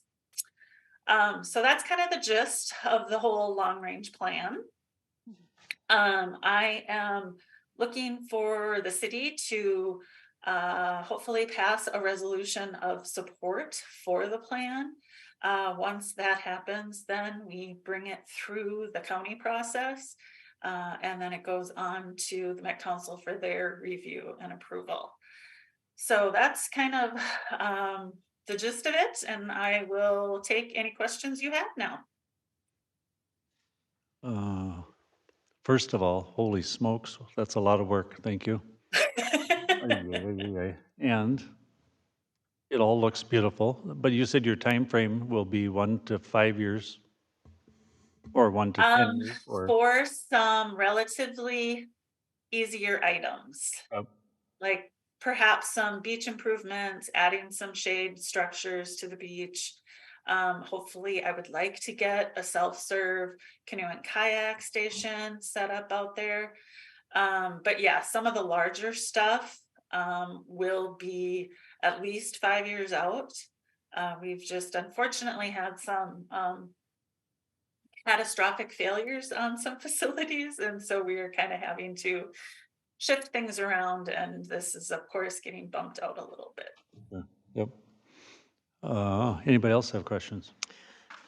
This is Sue. I just have a couple, maybe one question, but first of all, thank you. That does look like a lot of work, and I read through the plan. I thought it looked really, really great. But just on, you answered my first question, which was what you were going to do. What are the small things? So you answered that. But do you have, like, is your next step to set up like a timeline of what you can do in the first 5 years, 10 years, 15 years? Yep, actually, in the actual long-range plan in the appendix, there is a timeline for that, and this is definitely not written in stone, but I would say like the entrance, the road widening, the boat launch, some of the trails and stuff would probably be in 5 to 10 years. And then there might be some, let's see, probably the reconstruction of the roads and parking lots would be after that 10-year mark. Restroom, that was just done, so that will be out there. Hopefully the playground would happen within, the 5 to 10 year mark or sooner. It kind of all just depends. This is our best guess right now. Since it does depend on funding, it depends on the legislature and they're not always reliable. Well, that was going to be my other question, and thank you for pointing that out because I did look through the plan, but I missed that sheet, so that's very helpful. But how do you, is it just through normal funding that you have to set aside this, these dollars to go towards this, or do you try additional funding? Yes, very good question. So we are typically, because we are part of the regional system, and this will be eligible for regional funding, there is capital improvement dollars that we can use for this. There is Park and Trails legacy funds we can use for this. We will probably look for other funding sources. Most of our projects, actually almost all of our projects, are grant funded. So not a lot of funding comes through actual county levy dollars. So most of it is grant funding, and that it's not always as reliable as we would like. Okay, perfect. Thank you very much. Yeah. This is Ron Karen. I'm new to the council, but I'm not new to Columbus. Lived here for 44 years. Is this kind of a secret park in the county? I only say that because I've been there 3 times in 44 years. And it might be like fishing. When you push your boat out, you don't fish in that spot. You go 20 miles the other way. And it's like park, I do the same thing. I go somewhere else. But is this kind of a secret park, or does it get a lot of activity like the others? I would say, very good question, Mr. Mayor, council member. I would say it is probably not a secret park. I think on gorgeous weekends during the summer, we are at capacity. I think because Coon Lake is, the biggest lake in the county, that people know about it and they know the fishing's good and they know it's a great recreation lake. And so people will use it. So yes, if you've only been there 3 times, I'm surprised. Well, it's 48 square miles here. It's like about, I want to say 8 miles over there, 10, and I'm Yep. closer to Forest Lake and Clear Lake, in the river almost, so. But, yeah, I've been there. It's a nice park. I was just there a couple months ago in the winter, went through there. Oh, very good. Ice Very fishing, nice. maybe. Thank you for tonight. And so, what would be the resolution number on this? Number 5. Thank you. So I'll make a motion to approve Resolution 2305 in support for the Coon Lake Regional Park Plan. Is there a second? This is Janet, I second. Is there any other questions or discussions? I'll call for the vote. Ron, aye? Sue, I. Janet, I. And Jesse, aye. So there we go. You're supported. Thank you, Thank Karen. you very much. Thank you, Karen. Staff and consultants reports, engineer report, Kevin. Good evening, Mayor and City Council. Just a quick report. You may have noticed that work is now underway on our West Freeway Drive project. So the contractor is currently working on reinstalling the sanitary sewer and water mains that had to be removed as part of the soil correction work that was done last fall. So that's underway, and we hope it proceeds quickly to finalization. So I'll keep you posted. Thank you. Attorney's report. Ordinance work? Oops. That's under attorney. Oh, it's under yours? Okay. Yep, so we can Tag team? tag team, but it's mostly, All right. Attorney's report. Mr. Mayor and Council, you have in your packets the changes primarily to Chapter 7D regarding stormwater management regulations for the city. Our office has worked with the engineer's office over a couple months now, and it's now in a form for you to review and call for a hearing, I believe, right? So the one thing that I'm going to point out before I turn it over is initially we thought there would be a kind of streamlined combination of chapters 7C and 7D. That's why you see at the top of the ordinance a repeal of chapter 7C, but that's not the case. The two ordinances or the two chapters are going to work side by side. There is some redundancy, but after some consultation with the engineer, we believe that can still work. It's would be another very significant round of amendments to actually merge the two chapters, and we know that this has been a long time coming. So there may be a time in the future where we want to go back and look at streamlining and merging the two ordinances, but we're comfortable after review. Jake Steen has been working with the engineer's office, and we're comfortable that the two chapters can work. So just for your purposes, if you just strike at the top of the ordinance, section 2, which would be repealing chapter 7C, so that's not going to happen. I don't see that on my copy. Is it? It's in. Oh, I'm looking at the wrong sheet. Yeah, it's in yellow at the very top. Okay, Section 2 of the ordinance in the form that you have. thank you. Just line that out, and then we can go on with the presentation. Okay. Thank you. Good evening, Mr. Mayor and Council. I'm Tim Olson with Bolton & Menk. As you're aware, we've aligned the stormwater chapter with the Rice Creek Watershed District rules and made some additional revisions to the wetlands section, which I believe is 7D709 within the 7D chapter. Those have all been, reviewed by the legal staff, and everything seems to be consistent there. I'd be happy to answer any questions. If you'd like to go over each section, we can certainly do that too. It's a rather long ordinance, but happy to answer questions. Now, this is something you worked on before. We've looked at this before, right? Yes, that's Okay, correct. that's Yep. what I thought. Okay. I don't have any questions, and I don't want to go line by line. Oh, Don't come blame you. on, Sue. I trust you. Yeah, thank you. The wetland revisions are the most recent. They just, better align with state statute and the Wetland Conservation Act.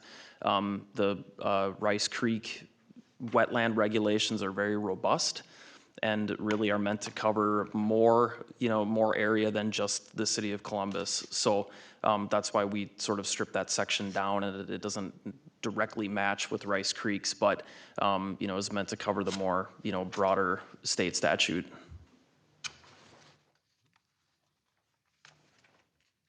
Can you just give a Reader's Digest condensed version of what the major changes are? Yeah, I think the previous iteration, and we see this quite frequently across the metropolitan area, are very basic and tend to cover just the MPCA's construction stormwater permit, with watershed district standards and the city of Columbus having 3, maybe even a 4th, if I'm not mistaken, right? Isn't it a small section? 3, anyway, 3 major ones. Coon Creek and Rice Creek are very closely aligned now. Coon Creek went through a rule revision recently, but it's really more to ensure that the Sunrise River WMO is, has similar standards in the way that that permits are pulled. So generally speaking, that lowered the threshold for a stormwater management permit. It also provided some additional guidelines for what should be included in a stormwater management plan based on those permit submittals, and then laid out some additional requirements for things like volume control and water quality and rate control that are much more robust and substantial than the previous ordinance. The main impetus behind the revision was wetland buffer criteria, which now are conformed with Sunrise WMO. Oh, they'll be so happy. They've been asking about that for like a year and a half. Yeah, I'm sure they will, yeah. Thank you. Yep. Tim, I have one question, and it's because we get this question a lot, and it is on page 3. It's 7D402, and it's under the exemptions. And I want to be clear what this is going to apply to, because I don't want this to apply to Coon Lake, because those lots are way too, they're way too small, and every single one of them is going to impact their next door neighbor. The lots are too narrow. They're 50-foot wide lots, and I want to make sure that we will require a stormwater management plan for a Coon Lake lot. And I know today in the overlay, it says that we're going to do that. I just don't want this to exempt them out. Someone's going to fine tune it and say, no, those don't count, for this exemption. And then in addition to that, I want to make sure that, so we have a subdivision on Kettle River and Camp 3. There is not a developer. So there's going to be no grading, but we're going to require a stormwater plan, correct?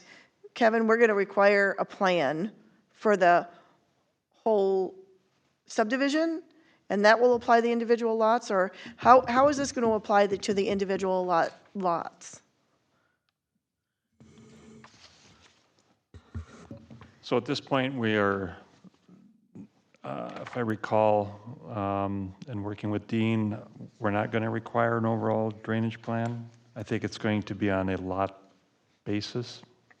Okay, so here's then my question. This exempts a single one coming in. So somehow do they just get around all of the requirements, and now because they're coming on an individual basis, someone's going to say, well, it's a single family house, I just bought the lot and now I don't have to do a plan?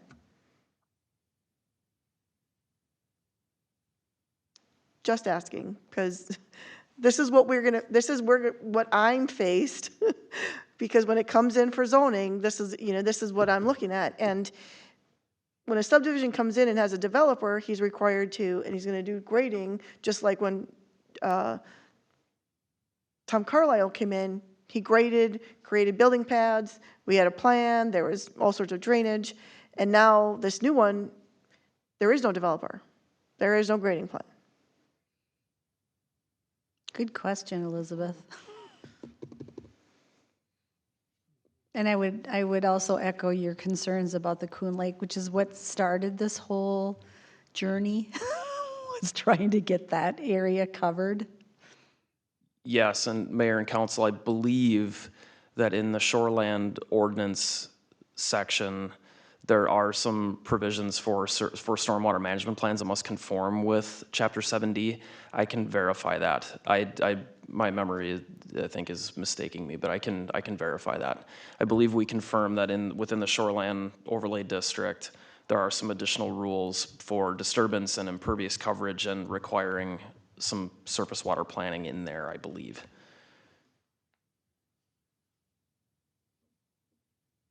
So how do we address your other problem, Elizabeth? There's no shoreland at Camp 3 Road. I'm just throwing it out there because I don't want someone to say, well, how come you made a developer do it and now we're not? You know, that subdivision is going to be treated then different than the other subdivision. And they will be. So there are some rules within Chapter 7D that cover common plan of development. So I don't know if that particular circumstance would fall within common plan of development. But if you have a larger subdivision or even a rural subdivision with 10-acre lots, and the cumulative, long-term impacts trigger the stormwater management rules, it covers that for the entire subdivision, regardless of how long it takes for those lots to develop.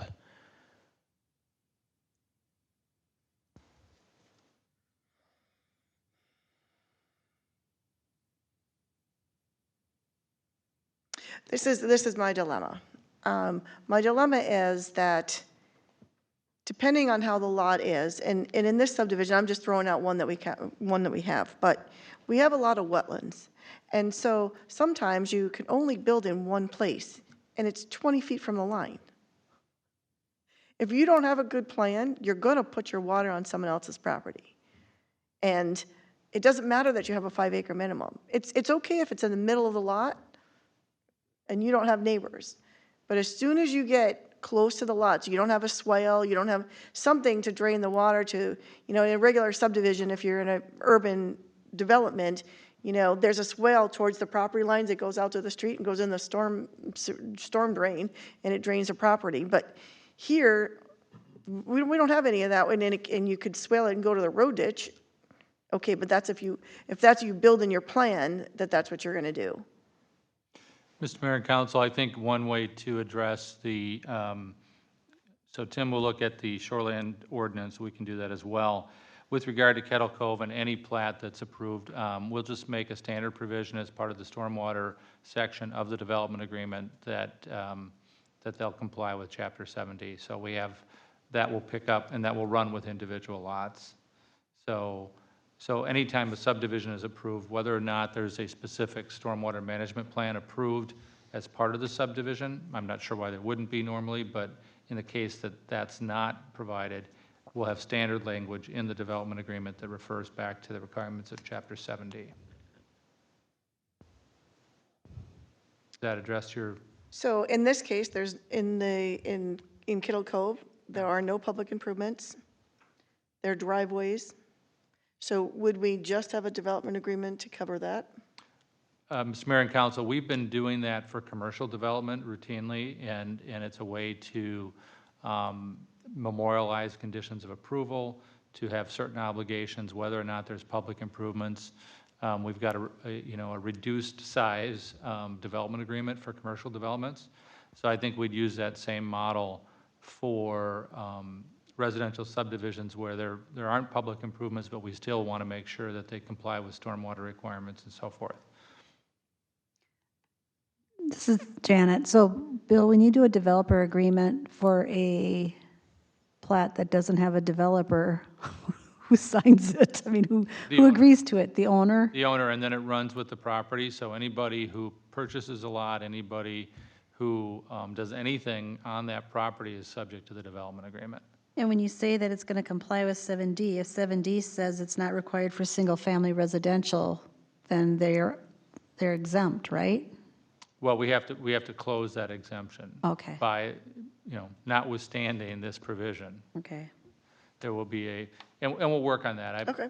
I mean, the other thing is to, to modify this provision to make it clear that newly approved subdivisions, newly approved lots would comply. We've got this gap with Kettle Cove, they've been approved, and this ordinance hasn't. Okay, I see. So you have to do both things. Right. Got it. That's my only question. All right. Anyone else have questions?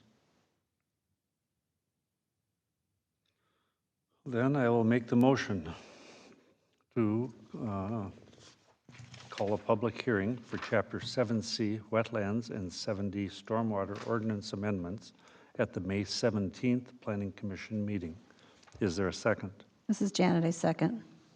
Any other questions? If not, I'll call for the vote. Ron, aye. Sue, I. Janet, I. And Jesse, aye. And Tim, are you available for that night? I can be. Yes, absolutely. I don't know anybody else that's going to be able to make that short presentation to the Planning Commission. Okay. They're scared, by the way. Very scared. I like the word short. Yeah, we can keep it short for sure. Yep. And then we'll move on to a discussion on the low floor elevation administrative variance ordinance amendment, and it's A3 in our packet. Mr. Mayor and Council, you directed the staff and attorney to come up with a simple approach, kind of based on what we already have in the code. And so we have this one-page proposal. It needs to be drafted in the form of an ordinance, but it's basically the requirements for an administrative variance for those seeking low floor variances on existing homes. And so you see there that it applies to homes that were constructed before 1990. It's an expansion of an existing residential structure, and the provisions can be modified by administrative variance, but not more than 50% of the requirements of Chapter 7A 803, which is our low floor requirement, and does not result in a minimum elevation less than 18 inches above modeled soil. And then also, this presumes that there might be a need for additional drainage. The engineer would be looking at whether additional drain tile would be needed to mitigate how close you are to the water table. The review procedures are very similar to other variances, practical difficulties, the reasonable proposal not created by the applicant, all their appeals, which is already in our code, so it just refers to Section 4-104. Any aggrieved person can appeal, so a neighbor, if they had a concern about water on their property as a result, or building too close to their property without proper stormwater management, for instance, they could appeal. And then there's a provision, you can't alter Minnesota Rule 7082 0300 subpart 2. And off the top of my head, I'm not sure what that is. I'd have to look that one up. But so that's the outline, and if you direct us to go forward, we would just put it in an ordinance form. It would be on the same schedule as the last ordinance, so we get it to the Planning Commission at their next meeting. So do you just need a direction, or do you need us to approve this draft? Direction works. Okay. Yep. So I was just asked by Jesse to take over for him in a second. Oh, good, he's back. So I would move to direct the staff to move forward with this administrative variance ordinance change for low floor elevation. This is Sue, I'll second, and I do have a question too. On the number 3, the applicant agrees to install additional drain tile as approved by the city engineer. Is that mandatory that they put in drain tile, or, and I don't even know, does every house have drain tile? It could be if needed as approved. I mean, the assumption is that going that close, you may need additional drainage, but I would ask the engineer his thoughts on that. I assume the as approved by the city engineer might be it's not needed. I think that would be adequate. It would be a case-by-case basis and something we'd have to look at to see if it would be an extra precautionary safety measure. Okay, So as needed and approved by the city engineer. okay, Thank you. thanks. Any other questions? I'll call for the vote. Ron, I. Sue, I. Janet, I. And Jesse, aye. Thank you. Thank you. Mr. Mayor and Council, just a quick legislative update.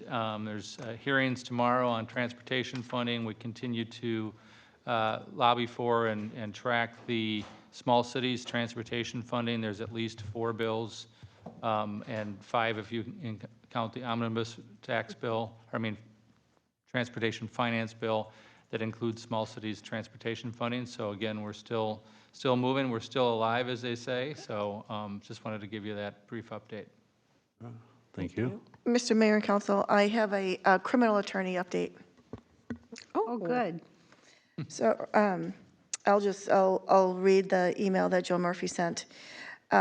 He said, in looking at the criminal case against Ronald Hagel at 16658 Street, it looks like the case was in a warrant status for several months. He has cleared that warrant, has been appointed an attorney, and the case is now scheduled for a pretrial on June 15th, 2023. At that hearing, we will discuss the resolution of the case with his attorney, including what specifically the city is requiring him to update, remove from the property. If there are any new concerns or issues with this particular property, just let me know. In addition, I also asked him whether he would, I'm not sure that everyone has met Joe Murphy, and I indicated to him whether he would be willing to come visit with us one of your council meetings, and he said, as for checking in with the council, I'm open anytime. Please let me know some upcoming dates that look good for the council, and he will look at his schedule, and he will either come in person or Zoom, whichever you prefer. Thank you. So that's good that it's moving forward, but do we have to clarify what needs to leave? I mean, can you say, like, just clean it up, like we've been asking you for the last 5 years? Mr. Mayor and Council, I think it would be helpful to Joe if current pictures are taken, so there isn't a debate over what's there and what isn't. And we could help provide evidence, the staff could help provide evidence of what's on the property and what the expectation is. So we might want to do that close to the date that he would be talking to the other party. So it isn't a cat and mouse game of, oh no, I removed that, you're looking at old pictures. Do you think it would be helpful to actually do it at 2 different time points? Because this is sort of a moving target, and I think that might be a good point to make. Like if you took one, I'm making it up, next week, and then you took one again right before this hearing. I mean, it would be helpful to be able to show that, he cleans up his act before a hearing or before something, and then it slides back.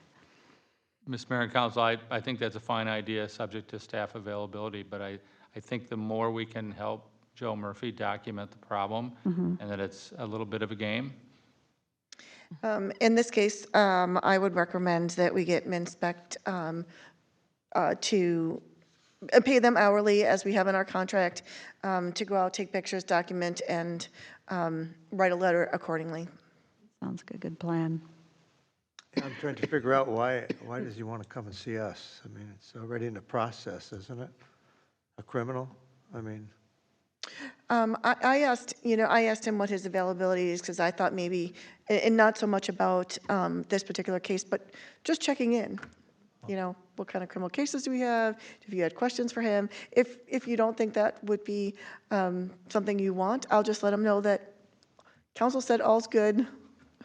Well, I thought he was such a hard guy to find. Oh, are you talking about Joe Murphy, the attorney, or Mr. Hagel? Mr. Hagel. Oh. No. Oh, you wanted Joe Murphy. Yeah, I was talking We'd about. love to get the other guy. I don't know. I Good luck. wonder why boy, I missed that one. You see where I'm coming from. Okay. I thought, wow, why, that doesn't sound like Ron. Yeah, well, I wonder why we're going to talk to him. Okay, all right, I apologize. Pay attention. Well, you got a motion up on the table Yep, here. we don't have, Oh, yeah, so I seconded it, so we can vote call now. for the vote. you? Ron, aye. Sue, aye. Janet, I. And Jesse, aye. So when would we like him to come? Would we or wouldn't we? And Yes, we would. When I we would. have I would like it too. Yeah. But whenever it's convenient for. Maybe at a workshop, that would be, if we have a workshop that has time. I will let him know. Mr. Mayor and council, we had discussed also with Elizabeth that it might be nice to pair Joe and Megan Rogers because Joe covers the criminal side, Megan covers the property cleanup on the civil side. So, you know, you always get, we're also specialized, right? You get to a question, it's like, oh, Joe would have to answer that, or you might say Megan has to answer that. Well, it'd be nice to have both of them in the room at a workshop so you can really get a feel for what rights do we have and what are our tools. Well, and I know Megan wants to talk to us about writing the policy too, so maybe that's a good kickoff for that. Or follow-up, depending on when we get them out here. Yep. I think we're going to shoot for June workshop. May workshop's full, but maybe June workshop, everybody can get that on their calendar. Okay. Perfect. Anything else, Bill? That's all I've got. All right. Mayor and city council members report. Janet? I have a couple things. First of all, I apologize for not having a planning commission report for you guys. I just was busy doing other stuff. Well, we were there, right? Well, that's what I figured. You know, if I was going to not do a report, that was the one I chose not to do because we were all there. But I do have a couple other things. So the first is I provided you with a park board report. I'm not going to go through this. It's just for information only. I would just call to Elizabeth's attention. There's a couple of bolded things here that I thought would just be helpful because they're to-dos for staff. And then at the end, there's a list of questions that they wanted me to pose to Jim. So if you could get those questions off to Jim, then he can respond. You can either come to the next park board report. That, Jim? There he is. God, I guess I just didn't even know you were sitting there. Yeah. I've been quiet all night. You have. I don't know. I was he does looking sit right there past every you week. to our engineers down there. But yeah, so there you go. There's a whole list of questions. No. No. It's up to you. I mean, none of these are like urgent. You need to respond in the next week. already started working on these. Okay, so you knew about them. Kind of talked about this internally already, so. Okay, good. And then I know there was some confusion about lights, and hopefully between Frank and Lori, they can show you the lights that they're talking about. Yeah, we've Okay, talked about the lights. perfect. So I think we're on the right track here now. Okay, good. The only other thing I'll just call to your attention is I did try to float the idea of the park board taking on the volunteer events committees, but that was a no-go. Oh, So- again. So they weren't kidding last time. You know, I tried to just slide it in there, but they were on to me, so it's like, nah, we'll have a liaison there, but we're not taking that on. So this is for your reading pleasure. And then the other thing I just was going to update you on is we had a Fall Fest meeting last night. This is moving forward well. I've been really happy with the volunteer group. They've been really working hard. We have sort of mapped down in sections what the layout is going to be. There'll be like a food and drink area, there'll be a kids area, there'll be an education area, a business area where we'll invite our businesses, including home-based businesses, to have tables or displays. We have a draft sponsorship form that we'll be using to ask businesses if they would like to sponsor at different levels the event. We were able to get a copy of the forms and the literature that Lino Lakes uses for their Blue Herons Days, so that's going to be sort of our working model. They came up with a tagline, which was something that the marketing folks thought we should have, so we call it Fall Fest, but the tagline is going to be Fall into Fun in Columbus. So that'll be what'll be on all the materials. One question for Elizabeth. Paul was there. He wanted to know whether or not we would like him to develop a specific website for events. He said that he does this for other communities. The licensing fee is like $170 a year. He said it's a lot easier to navigate for people than to try to go through the city website. And he'll just take care of that for us. And then that way you can just leave it up all year and you can add, different events and take things down. So between you and Connor, maybe you could get back to him on whether that's, it sounds like a great idea to me. I don't think there'd be a problem, but it's up to you guys whether or not. So he manages it or someone else manages the site? I believe he manages it. I don't know if there's he does it for a certain amount of time and then hands it off. He's done this for other communities, so I don't know if he just sets it up and then kind of hands it off because it's all template driven and then you can update it, or if he continues to do it. So we didn't get that far into the conversation. I just said I would bring it to your attention and see whether or not that was anything that you thought would be good. The Columbus PTO has decided not to participate, so we won't be having them. Originally, they were going to do bingo, then there was some different communication between the groups, and they decided that they didn't want to do bingo, but they wanted to do a race, which we know that doesn't work out very well. So long story short, they're not going to be part of it. Bar Bobbick had been asked to check into food trucks, and evidently she's called a bunch of them, and there's a lot of interest in various different food trucks. So we're going to have to narrow it down to probably 4, because I think that's probably all that we're going to be able to support with the number of attendees, but we'll see how that goes. So hopefully by our next meeting, we'll be sort of deciding for sure which ones of those we will have. Ron's doing a great job on upping our public safety area. There'll be, like you said, a police dog demo. Yeah, canine and a drone demo. And a drone demo, maybe fingerprinting. He's going to try to get a helicopter there.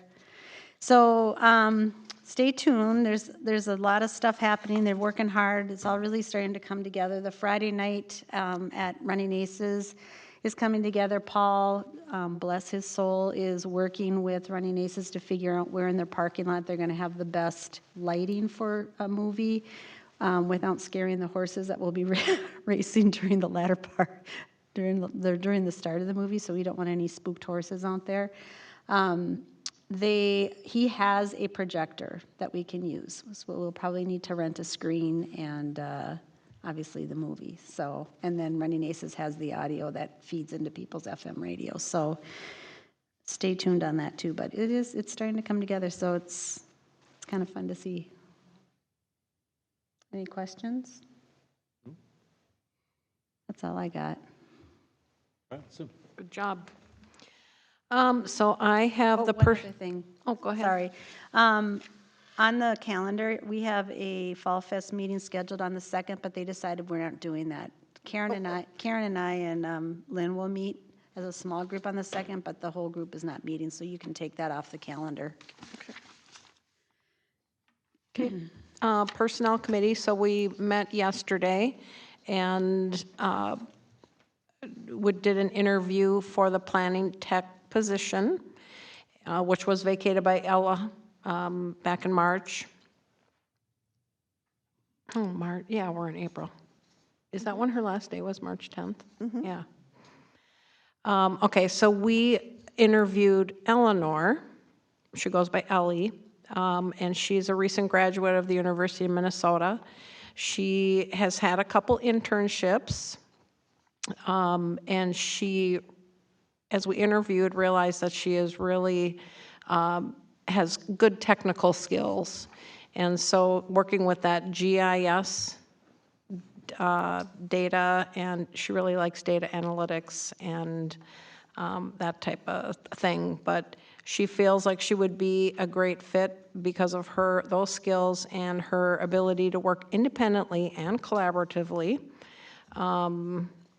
She likes working with people and just, coming to a, consensus or something. And, but yeah, she just seemed like a good fit. She has a really good personality, seemed like a real go-getter. So we feel like her degree really is what's going to be a benefit to the city in this position. So we are recommending to extend an offer to Eleanor for the full-time position of the planning tech with a starting pay of $24.41 per hour.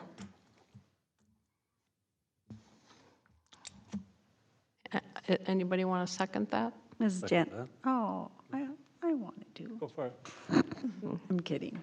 Go ahead. And is there any other questions or discussion? I'll call for the vote. Why don't we start on that side? Ron, aye. Sue, aye. Janet, I. Jesse, aye. Thank you for doing the extra work. Let's hope this works out good. Ron? I just have one, I want to say some kudos to some citizens of Columbus and set it straight that I don't shovel the bridge over there all winter.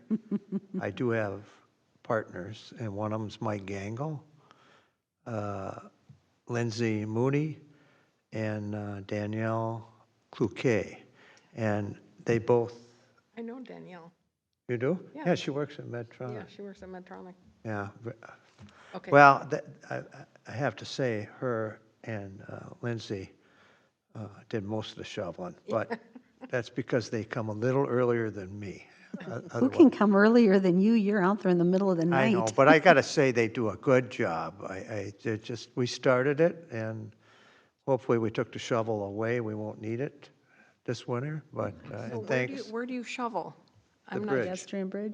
Which bridge? 35W down there, the big one. Goes across the river. No. The bridge in the park. Oh, in the park, okay. Okay, I'm sorry, I should have. Because she lives in Lino. I know where she lives, yeah, but she comes up here, and not only that, those two young ladies also pick up other people's dogs' waste as they walk around. So they're very good, and I think they're very sincere about keeping that park up to shape and stuff like that. And I think you do a good job too, Jim. But anyway, I just want to set that straight. And one other thing, Mrs. Lindquist I seen her in the ditch the other day on 181st picking up garbage, and kudos to her, because she does it every year. And I try to get out there, but she beats me all the time, so thank you. Very good. Public Works report. No report, Mr. Mayor. Public Communications report. Connor? No report this evening, Mr. Mayor. I have a question for you. When's the newsletter going out? Hopefully soon. We are very close now that we have those park questions, so it just needs to be formatted, and I'll try to get it shuffled around once we're ready to rock and roll. Okay. We need a little bit more love, and it should be ready to go. Okay, thanks. State Administrator. No report. Are you sure? Nothing? All my thunder was all throughout the meeting. All right, then we're quickly on to letter E, announcements and reminders. Planning Commission meeting, May 3rd at 6. City Council workshop, May 9th at 5:30. City Council meeting, May 10th at 6. Calendar's on the back with Janet's correction. And I'll make a motion to adjourn our meeting. Is there a second? Janet, I'll second it, Ron. Third, fourth. And I'll start over here. Aye, Janet. Ron, aye. Sue, aye. And Jesse, aye. Our meeting is adjourned.